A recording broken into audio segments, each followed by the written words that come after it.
Situation है जो हम सामना कर रहे हैं उसमें मेरा ख्याल है एक बहुत अहम स्टेप है। एक थी हक नहीं है कि वो इनको डी नोटिफाई करें। इलेक्शन कमीशन ऑफ पाकिस्तान का स्पीकर के फैसले के बाद डी नोटिफिकेशन भी चैलेंज किया था इस केस में। पाकिस्तान की आईनी तारीख में आज फिर एक बहुत अहम फैसला लाहौर हाई कोर्ट ने दिया है और मुझे यकीन है कि ये इस फैसले के बाद जो सियासी बुरहान इस मुल्क में जो नज़र आ रहा है शायद उसका भी हल पेश कर दिया है इस जजमेंट के ज़रिए लाहौर हाई कोर्ट ने। आज लाहौर हाई कोर्ट ने उस पिटिशन का फ़ैसला किया है जो हमने फ़ाइल की थी। पाकिस्तान तहरीक इंसाफ के जो MNAs थे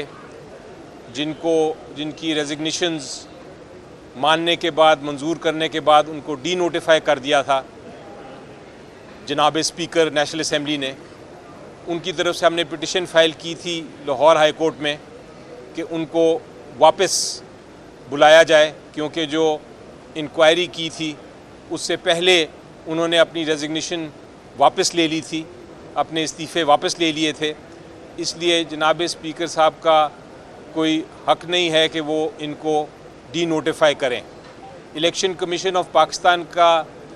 स्पीकर के फ़ैसले के बाद डी नोटिफिकेशन भी चैलेंज किया था इस केस में। आज केस की समाअत हुई, अदालत ने बहस सुनी सब साइड से, पिटिशनर्स की साइड से भी और इलेक्शन कमीशन ऑफ पाकिस्तान की साइड से भी, और अभी कुछ देर पहले फ़ैसला फरमाया है।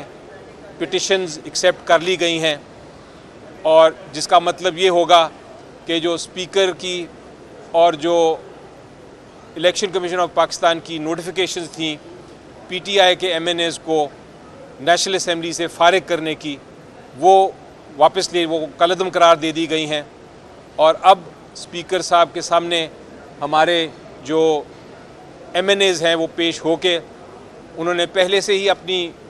वापस ले ली थी रेजिग्नेशंस, लेकिन वो सामने पेश होके इंक्वायरी में वो रेजिग्नेशंस वापस लेंगे ताकि वो इलेक्शन कमीशन ऑफ पाकिस्तान के डी नोटिफिकेशन को ख़त्म करने के बाद नेशनल असम्बली को ज्वाइन कर सकें और अपना किरदार एज अपोजिशन नेशनल असम्बली में कौम की खातिर अदा कर सकें। स्पीकर साहब से मुझे उम्मीद है, वो एक बहुत बड़ी पोस्ट है, एक आईनी पोस्ट है। मुझे उम्मीद है कि अदालत के हुक्म के मुताबिक वो इंक्वायरी कंक्लूड करेंगे अपनी, और जल्द से जल्द जो MNAs हैं पार्लियामेंट का सेशन कॉल करके PTI के MNAs को खुशामदीद करेंगे, उनको सेशन में पार्टिसिपेट करने देंगे ताकि ये मामला जो है सियासी बुरहान पार्लियामेंट में बैठ के ये हल कर सकें। ये एक बहुत अहम फ़ैसला है और आजकल की जो सिचुएशन है जो हम सामना कर रहे हैं उसमें मेरा ख्याल है एक बहुत अहम स्टेप है। एक थी मुज़ाकरात, दूसरी ये है जो अब मुज़ाकरात ज़्यादा पॉसिबिलिटी है जब ये MNAs वापस चले जाएंगे इंशाल्लाह नेशनल असम्बली में, तो वहाँ भी एक नेशनल पार्लियामेंट्री डिबेट हो सकेगी। जी शुक्रिया। मोहतरम अली ज़फ़र साहब ने हमारा केस पेश किया था बहुत खूबसूरती के साथ, और आज लाहौर हाई कोर्ट का जो फ़ैसला है वो पाकिस्तान में आइन, कानून और जमहूरियत की जानब एक मुस्बत पेश रफ्त है, क्योंकि जिस जमहूरियत में अपोजिशन नहीं होती वो जमहूरियत नहीं होती। अब हकीकी अपोजिशन भी होगी हाउस के अंदर, और मौजूद स्पीकर से भी हम तवक्को रखते हैं, राजा परवेज़ शरीफ साहब एक दरीना सियासी कारकुन है कि वो पूरे हाउस के कस्टोडियन है, किसी जमात की नुमाइंदगी नहीं कर रहे। यकीनन मुस्बत सोच के साथ हमारे साथ बैठेंगे और हाई कोर्ट के हुक्म के मुताबिक हम उनके सामने पेश होकर भी अपना बयान देंगे कि हम इस्तीफ़े वापस ले रहे हैं और हमें हाउस में जाने की इजाज़त होगी, क्योंकि